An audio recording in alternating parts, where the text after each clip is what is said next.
Welcome to the Till Death Paranormal podcast, where my wife Claire and my husband Si dive into the true tales of hauntings, possessions, and the unexplainable. Each week we share chilling stories, explore the darker corners of the supernatural, and maybe even laugh through the fear. So grab your brew, fetch your flashlight, lock the doors, and remember, the dead don't always stay quiet. Hello and welcome to the podcast. Each week we delve into different supernatural topics, and this week it's Possessed Object Week. It is, and after our last episode was on the Conjuring house, we thought we'd carry on the theme and discuss the Annabelle doll. Yes, the Annabelle doll. Now, if you've seen the movies, you might think you know this story, but the real Annabelle is far more terrifying than Hollywood could ever portray, and she's not even the creepy porcelain doll that you see in the films. No, she really isn't. The actual, real Annabelle doll is seemingly innocent Raggedy Ann doll that has been terrorising people for over 50 years. And unlike the movies, this story is very, very real. Apparently so. 50 years is a long time to terrorise people. Yeah, it's a very long time.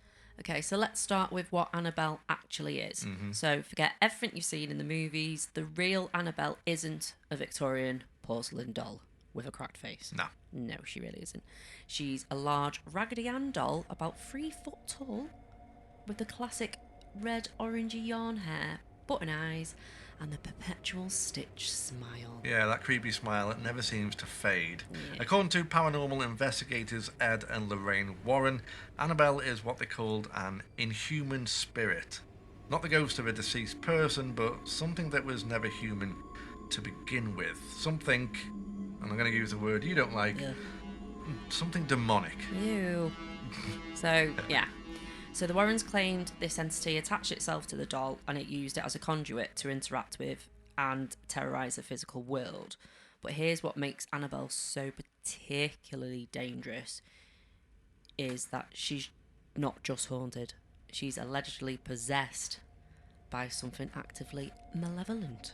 Indeed. Ed Warren himself said that Annabelle was responsible for at least one death and numerous injuries over the decades. That's not your typical ghost story. That's something with the power and intent to kill. And we will mention a few of those later on in the episode. Yeah, and unlike many paranormal cases that fade into obscurity, Annabelle's story has only grown stronger over time. Like, even today in 2025, people are still reporting strange experiences just from being near her. Yeah, just from being close. Yeah. Even looking at the doll. Just looking at her and going anywhere in the vicinity. Yeah, people are fainting and all sorts of stuff. Yeah, so... so it's pretty weird. Yeah. So let's dive in to the history. Yeah, sit the back and beginning relax, of the guys. doll. Sit back and relax. I don't. It's not going to be It's not going to be joyful. Probably not now. I'll put on my reading voice. Reading voice. The story begins. No. So the story begins in 1970 when a nursing student named Donna received what seemed like a thoughtful graduation gift from her mother, a vintage Raggedy Ann doll from a local hobby store. Yeah, I don't understand why she got one though, because Donna was 28 years old and living in Hartford, Connecticut with her roommate Angie. Maybe when you were a little kid, you always wanted one. Yeah, couldn't but why afford get one at 28? Because she always wanted one. I was getting to that. I know, Who knows? Fine. But anyway, at first the doll seemed perfectly normal, just a cute, nostalgic toy that Donna kept on her bed as a decoration. Now I think that's, well, it's saying that it is the 70s, so but stuff people was around. do have dolls and stuff as decoration, don't they? Yeah, I don't know. Which we'll discuss later as Yeah, well. yeah. But within weeks of Donna having the doll, both women noticed something unsettling. The doll would be in different positions when they came home. Donna would leave Annabelle sitting on her bed in the morning, but return to find her on the couch or slumped against the wall. Weird. Very weird. Weird. Initially, they rationalised it. Maybe the apartment's this makes me laugh. I know. Maybe the apartment's vibrations from traffic or the settling of the building caused the doll to shift. Now, unless your house is made of fucking elastic bands. Yeah. Sorry, but like, if it was me, and obviously we've got kids and we've got a dog, I just think someone had moved it. Yeah. Not the fact that my house is vibrating from traffic. Yeah. It's a strange... But obviously they didn't have kids or whatever. But then also, if I lived on my own, didn't have you, if I had a roommate, I'd just think my roommate had been home And moved it Yeah. because she was looking for something. Yeah. But then apparently the movements became more dramatic after that. Yeah, Donna would come home to find Annabelle in completely different rooms. The doll would be standing upright when she had left it sitting down. Its arms would be crossed when it had originally been at its sides. Yeah, a bit weird that. Yeah. Yeah, but then came messages, Yeah. apparently. So Donna and Angie would find pieces of parchment paper around the apartment with childlike handwriting that read, "Help us and help Lou." Now, Lou was Angie's fiance, who frequently stayed over. Yeah, now that's portrayed in the film as well. Yeah, that's slightly, put in the isn't it? beginning. I think it's beginning of the second one, I think. Possibly when they're in the corridor, they try throwing Yeah, away and that. yeah, and it's like the red crayon and Yeah, stuff. yeah. So picture that, because that's what they kept finding. Get that in your mind. So here's the disturbing part. Neither woman owned parchment paper. They searched the entire apartment and couldn't find where these aged-looking papers were actually coming from. Do you reckon someone made them with, like, tea bags? do you think this 3-foot Like doll stained is just tea. making brews and that, and then just Stained tea on white paper. That's not how Blue you do. Peter? Yeah, but that's how you do it, though, isn't it? Well, yeah, you can. Yeah, so after looking for that, the messages always appeared when they were away from the apartment. So they were never done when they were there. And it was always written in what looked like children's handwriting with pencil.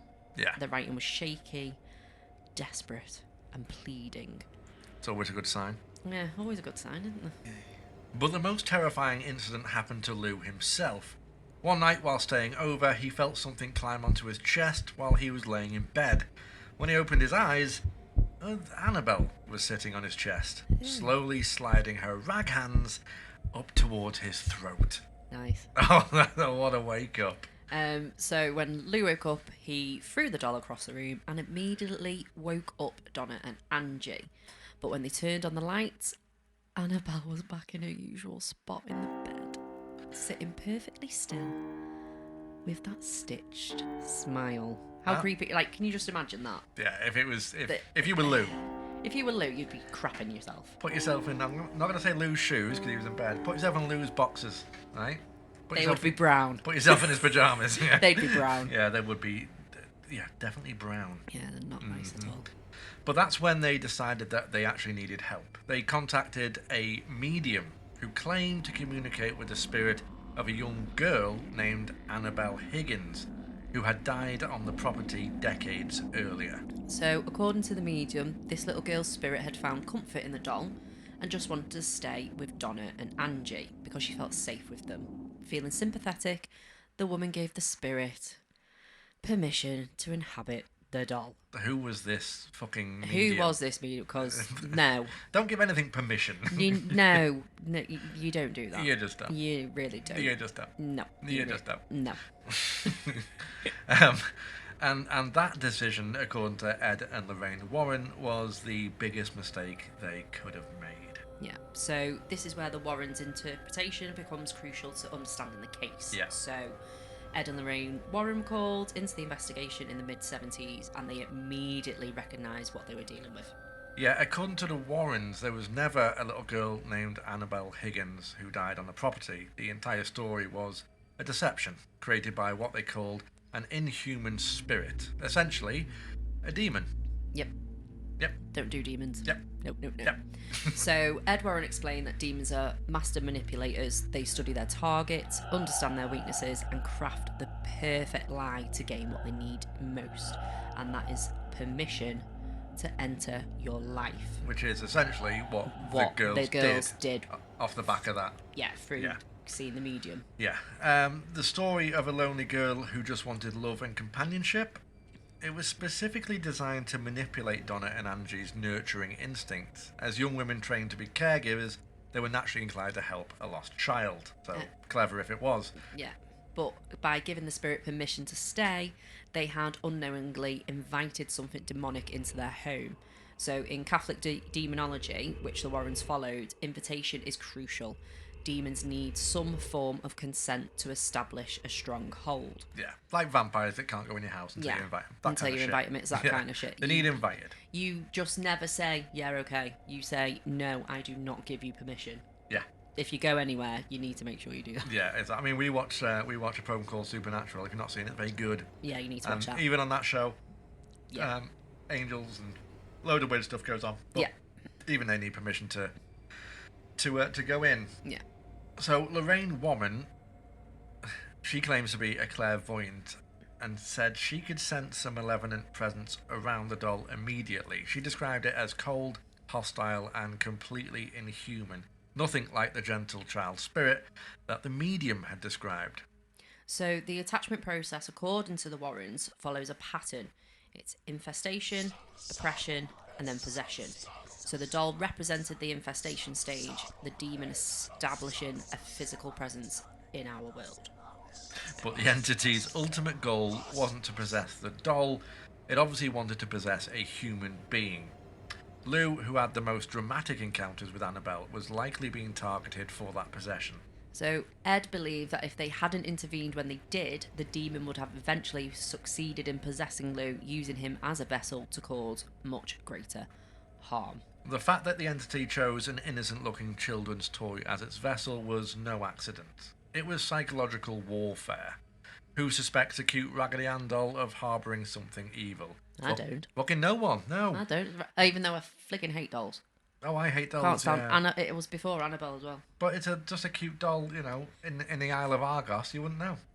No, still don't look at it. Oh God, we are haunted. Right. So let's talk about the specific paranormal activity that's been documented around Annabelle over the decades. And fair warning, some of these accounts are generally disturbing. So these are things that are officially documented for the Annabelle doll. Yeah. So things that have happened and have been recorded, etc., etc.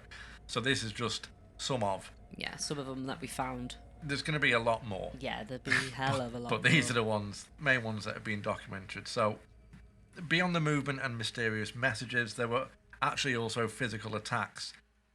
Lou reported waking up with scratch marks on his chest that formed specific patterns, marks that appeared overnight without any explanation. During one incident, Lou and Angie were planning a road trip and jokingly asked Annabelle if she wanted to come along. Sorry, I think it's stupid. Oh, God, why have you done that? But later that day, Lou's brakes failed while he was driving. He managed to stop the car safely, but when he looked in his rearview mirror, he swore he saw Annabelle in the back seat. Fuck that shit. Imagine that. You're just there driving, your fucking brakes go, and it's like, oh shit. He needs to and start. then look in your rearview mirror, and there's the doll. He just needs to start buying brown pants at this point. Yeah.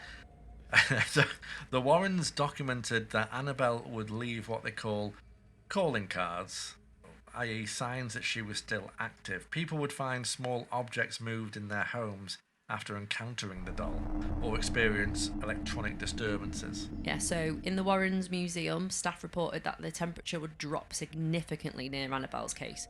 Cameras would malfunction and visitors would feel an overwhelming sense of dread.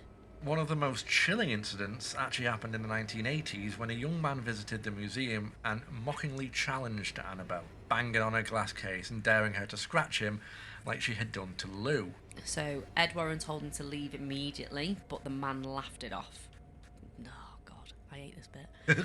He and his girlfriend left the museum and were driving home on their motorcycle when they lost control and crashed into a tree. The girlfriend survived with only minor injuries, but the man who had taunted Annabelle was killed instantly. Yeah. Ed Warren actually believes this wasn't a coincidence, and it was something to do with Annabelle and maybe a slight sprinkling of revenge. Yeah, I've read that one a lot. And I mean, it's a coincidence, but it's a coincidence. Fucking hell. Yeah, I mean, they say, isn't there's no coincidences. Yeah. That's what they say. There's never a coincidence when it comes to stuff in the paranormal. No. But that's one of the ones we've read multiple times, and it always freaks me out. Yeah, it always pops up. Yeah. But that is odd. So more recently, there have been reports of people who have visited the museum before it closed to the public in 2018. Visitors described feeling physically ill, experiencing sudden headaches, or having nightmares for weeks after seeing the doll. Social media has documented numerous accounts of people claiming their lives fell apart after visiting Annabelle. Relationships ending, job losses, accidents, and health problems, all allegedly starting shortly after their encounters with Annabelle. Coincidence? I think not. So in 2025, during Annabelle's touring event, so yeah, she's been on tour around the She United goes on States. tour, She's been around a bit. God Taylor love her. Swift, eat your heart out. Yeah, no. Multiple people have actually reported similar experiences. So one woman claimed that after attending an Evening with Annabelle event, she experienced a series of increasingly dangerous incidents. So that included Fucking hell. kitchen fires, near-miss car accidents, and strange shadows in her actual home. And this was not even being near her. This was just going to the Annabelle event. I suppose that leaves different people being more susceptible to things as well. Like obviously the two girls originally with Lou, Yeah. it went after Lou. Yeah. Because he was, I guess, more, not weak, but more susceptible to it. Yeah. And I suppose different people react differently, or if it can sense someone's weaker in a way than someone else, and it's gonna prey on that. As it Lou were. mocked her and thought, "Sod you then, I'm going after you." Because It's her doll, is it? It was Angie's, Yeah, I suppose Donna and Angie's doll. And he's not going to say that he And took he's the not piss going out to of say, the "I'm doll, going is to he? take the piss out of a doll," is he? But he's probably No. gone, "What the fligging hell's that on your bed? It looks like shit." And then the doll, Annabelle's just thought, "All right then, I'll show you how shit I can be." Go fuck yourself. Yeah. Fair play. Well, the pattern is always the same. People approach Annabelle with skepticism or mockery, and then experience a sudden downturn in their lives immediately after. Yeah, which makes me think that's why it attached to Lou. Because I reckon he mocked it. Well, probably I because reckon it's mocked. he probably did, because the girls were how old? 28. 28, yeah. So he probably walked in as a bloke and was like, "Why have you got a doll?" Yeah. Like How I old said, you're 28. Why have you got a doll? How old are you? Do you know what I mean? I mean, Stuff I like got that. dolls when I was a kid. I don't buy new ones unless it's a plushie. Good but, grief. But do you know what I mean? It's like that's the only explanation I can think of for why it wasn't attacking Maybe. Donna or Angie and it went maybe. for Lou, because of all the stuff that's now going on still at 2025. Yeah. So, yeah. So whether you believe it in the supernatural or not, the consistency of these reports Across is really across unsettling. the decades. It's not even just like it's still going on. Like I said, Yeah. Still to this Mental. day, there's people experiencing mental. odd shit.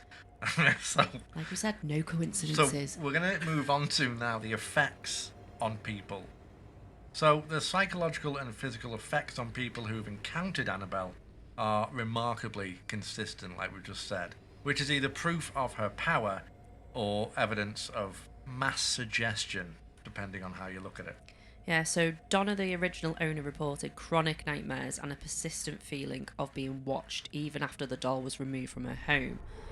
She allegedly moved multiple times, always feeling like something was following her. Fucking it. That's the worst, isn't it, when Yeah. you can't actually get away from anything. Yeah, you just feel like you're constantly being followed. You moved house multiple times and you Yeah. can still think, fuck that. Yeah, it's not the greatest, No. is it? So, Lou had the most intense encounters, as we've discussed, and developed what we might now recognise as PTSD.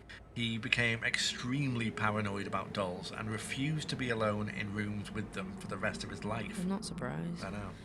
Museum visitors consistently report similar experiences: sudden temperature drops, feelings of nausea, overwhelming dread, and an inexplicable urge to leave immediately. Photography is also another common issue. People report that their cameras malfunction, specifically when trying to photograph the doll, or that their photos turn out strangely distorted or contain unexplained shadows or orbs. Yeah, so several paranormal investigators who've studied the doll report ongoing harassment in their personal lives. So, like objects moving in their home, electronic disturbances, and family members actually experiencing nightmares. So not even them; it's the family members. Yeah, I know. So it's people that are close to them. Yeah. What's particularly interesting is that even skeptics and debunkers who've encountered Annabelle have actually admitted to feeling rather uncomfortable around her, even if they attribute it to psychological suggestion rather than supernatural causes. The fact that even people who don't fully believe in this shit are even going, whoa. I do feel fucking weird though. Yeah. Do you know what I mean? What is that? But then that could be psychological. It could be because suggestive. because like we've said in The Conjuring, because of the Conjuring movie, you know more about her. Because yes, it was little snippets, but there was bits that actually have happened through our research. But if you are that much of a non-believer or a skeptic, Yeah, you wouldn't believe it. You wouldn't think about it. It shouldn't like affect it's you. a It's a fucking doll. fucking doll. Do you know what I mean? Yeah. It's so I don't know, but that's that's that bit. That's that bit. So Strange. Annabelle is, as of 2025, remains in Monroe in Connecticut and the Warren Occult Museum, though there have been some significant developments recently. The museum itself has actually been closed to regular public visits since 2018 due to zoning violations, but the doll is still secured in her specially designed glass case with Ed Warren's handwritten warning, "Positively do not open." Yeah, you should have seen that if you're a paranormal investigator or you like the paranormal. You've seen the picture. Yeah, you know she's what it in is. the case, Yeah. and that sign is there. Yeah. So here's where it gets interesting. In August 2025, comedian Matt Rife purchased the Warren home and became the legal guardian of the entire haunted collection, including Annabelle, for at least 5 years. Yeah, so he's quite funny actually. Yeah, you watch him, don't you? But yeah, I think he co-owns it with someone. Yeah. But yeah, so he now has the He's got the I'm just gonna say burden. He's got the burden of for 5 housing years. that room, because that room is absolutely It's full. and we'll probably do an episode on just on that room. Yeah, just on the Warrens room that they've got. We could probably do a season on that, but Yeah. so we'll delve into that in a future date. Yeah. But even more controversial, Annabelle has actually been on tour, as we discussed. Mm-hmm. She's been travelling around. Yeah. She's been taken across a tour of the United States, making stops in West Virginia, New Orleans, San Antonio, and other locations for special events. So, with this tour, it has caused significant debate in the paranormal community. Many believe that removing Annabelle from her controlled environment could be extremely dangerous, potentially spreading her influence to new locations. Well, that's in the films, I believe, with Ed Lorraine Warren. That room is there for a fucking reason, isn't it? So there's that many objects and shite in there, including Annabelle. They're all demonic possessed items, and they're all cursed or demonic, or something's attached to something. Something's been there for like an exorcism. But they're meant to stay in that room because the room gets blessed by a priest and also every single day or something like that, and that shit should stay there. So it's not surprising that would cause a bit of a ruckus. Yeah. Yes, I use that word, and I don't use it often. No, you never do. Causes a ruckus, because she shouldn't be let out, really. No. Not if you believe what you believe. Yeah. You know. Completely. Well, I know. There were also viral rumours in May 2025 that Annabelle had actually gone missing, but these were quickly debunked. She was simply travelling for these special events, and she's now returned home to Connecticut. Yeah, and the fact that she's under new ownership and being moved around has some paranormal experts concerned that her activity might increase or that she might establish new haunted locations during her travels. Exactly. Exactly. Yeah, I don't know how I feel about her having a little tour. I think she should have stayed where she was. Or at least take the case. They took the case, didn't they? No. They took her out. I think they took her out the case. Shut your face. I've not seen pictures of her in the case. I've seen images of her about on the tour, but I've not actually seen her sat in the case. No, I thought that would have been the case. I might have to look up that. Oh my god. Do an update on the socials. Yeah. So let's have a look at the films, right? Obviously, we got the Annabelle films. Let's see what they get right and what they get wrong. Okay. Right, so let's address the elephant in the room. The Conjuring universe movies have made Annabelle world famous, but how accurate were they? Okay, so the biggest and most obvious difference is the doll's appearance. Yeah. The real Annabelle is a soft, cuddly Raggedy Ann doll, and not the terrifying Victorian porcelain doll we see in the films, which is actually really horrible. It is terrifying. It's awful. Yeah, obviously they've done crap. They've done. Yeah. Props have done an amazing job there. They've done it for the film, and it looks fucking good. Yeah. According to Lorraine Warren herself, they changed the doll's appearance because they're worried people might be afraid of actual Raggedy Ann dolls, which are obviously still popular toys. Well, yeah, they're still on the shelves, aren't they? Yeah. So the movie's also created an elaborate backstory about a doll maker and his daughter and a satanic cult. So according to the Warrens, none of this is true. The real Annabelle's origin is much more simpler, but arguably more terrifying. It's just an ordinary doll that became a vessel for something inhuman. Yeah. It's just a doll. Yeah, I mean... That's it. It's not come from an occult. It's not come from anything like that. It is just literally a doll. Just a doll someone bought, and then something got attached to it somehow. Yeah. I think it does actually make it more freaky. It does make it more freaky. No backstory. It's just bang, there you go. It's now I'm haunted. Yeah. So that's nice. What the movies get right is the sense of escalating dread and the entity's manipulative nature. The films accurately portrayed how the demon studies its victims and then exploits their weaknesses. Yeah, so the movies also correctly show Annabelle as a conduit rather than the actual threat. Yeah. Just like in real life, the doll is a tool used by something much more dangerous. However, the films make Annabelle much more physically active than the real doll ever was. The real Annabelle's movements were subtle and rare, not the dramatic levitations and attacks that we see on the screen. Yeah, I think there's a bit where she's turned the telly on and everything and written on the TV. Yeah, she's watching Netflix, having popcorn and shit. That's what I mean, they exaggerate it all because they have to for it's a movie. Film, but it's literally tiny knocks. You're not going to watch an hour and a half and then a hand moves once. You're not, are you? No. It's like, oh look, a thumbs up. And then the film ends. And the film ends, like the end of Terminator. The movie also missed the most chilling aspect of the real story, the ordinariness of it all. So, a nursing student gets a doll from her mum, it moves slightly, strange notes appear. These small, almost mundane events are somehow more terrifying than any Hollywood special effect. And I agree. Yeah, I mean, if it's happening to you, 100%. It's just normal. It's just normal day life. It's not exaggerated. It's something that's in your home that's just slightly moving. Yeah, that's horrible. It's horrible. Yeah, and then little notes being left. Yeah. Fucked up shit, that. I know. What's particularly interesting, though, is that Lorraine Warren did actually have significant input on the first Conjuring movie, but admitted that the Annabelle spin-offs were largely fabricated for entertainment value. Yeah, and the core truth that the films do capture is the Warrens' belief that Annabelle represented something generally evil, and that has the power to affect people's lives in very real ways. Yeah. Which I think is good because obviously Ed and Lorraine Warren have been going for years. Well, they're both past now, but yeah, they were going. Going for years, and they had so many cases. So many cases. So, what do we make of the Annabelle case? Is she truly a demonic entity using a child's toy to terrorise the living, or is she the result of suggestion, coincidence, and decades of urban legend building? So the sceptical view would point out that the Warrens were showmen who built careers on paranormal claims that were never scientifically verified. The consistency of reports could be explained by the power of suggestion and confirmation bias.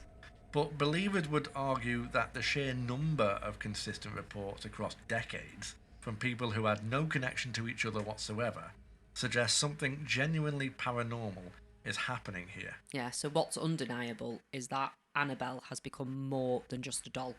She's a cultural phenomenon that continues to terrify people over 50 years after her story began. Whether you believe in her supernatural power or not, Annabelle represents something primal in human psychology. Our fear of the familiar turned sinister, of childhood innocence corrupted, of the thin line between the natural and supernatural worlds. As she continues to travel across the country in 2025, Annabelle's legend only grows stronger. New reports are showing up all the time on social media. New people claim to have been affected by her influence. Maybe that's the most unsettling thing about Annabelle. Real or not, her power seems to be growing and not diminishing with time. Okay, so we'd love to hear your thoughts on this actual topic. Do you believe Annabelle's supernatural power, or do you think there's a more rational explanation? Have any of you had any experiences with allegedly haunted objects? Now, me personally, I haven't, but dolls have always freaked me out. Always, Yeah. Even before I knew about the Annabelle doll. This is going back to when I was younger, living at home, shared a room with my sister. We both had a porcelain doll. Yeah. and it was in a little alcove in my bedroom, which was fine in the day, absolutely fine. All good. Now and again, I used to feel like it followed me. You know, when you walk past it and you feel like the eyes. The eyes do in porcelain dolls. Yeah. And before I went to bed, I used to have to turn it round. And that I used to turn as I walked past after going to the toilet, turn it round. And my sister would be like, "What are you doing?" Like, "Oh, I've got to turn it around." It's staring at me. But that and clowns. that and clowns. That and clowns. Don't do clowns. Well, my mum also had 2 or 3 of these porcelain dolls, and they used to freak me out. If I had to go into her room to get anything, she used to have them sitting on the bed, and like you said, the eyes just seemed to follow. I used to hate going in there just for that reason alone. I'm fine with like Raggedy Ann dolls. They don't freak me out. Like when I look at the Annabelle doll, it doesn't scare me because it is just a Raggedy Ann doll. Because I had one when I was a kid. Yeah. Do you know what I mean? But I don't know what it is about a porcelain doll. I think it's because maybe it's more lifelike, but it's more realistic looking because of the porcelain itself. It's just creepy, isn't it? But yeah, it's and all it takes is one crack. Look back on that thing, looks like fucking nightmare fuel. Yeah, an eye pops out. Yeah, do you know what I mean? The eye pops out. It's got one eye. One little chip on its cheek, and it's like, what the fuck is that thing? And they've always got them weird dresses on. Yeah, like the little frilly dresses and then the socks and the shoes. Because that's what that was the thing, wasn't it? Yeah, mine had a little bonnet as well. Yeah, my mum's had bonnet things. Yeah, bonnet ones. Yeah. Absolutely horrifying. Yeah. Absolutely horrifying. Yeah, horrible. And that's it for us from this episode. Thank you for listening to us rattle on about a doll. I know, right? If you have a paranormal story, email us at tilldeathparapod@gmail.com. And to speak to us more personally, please join our Discord community, which is the Till Death Society, by using the links in the description of the podcast and on all our socials. Yep. Just remember, not everything that knocks should be answered. Bye.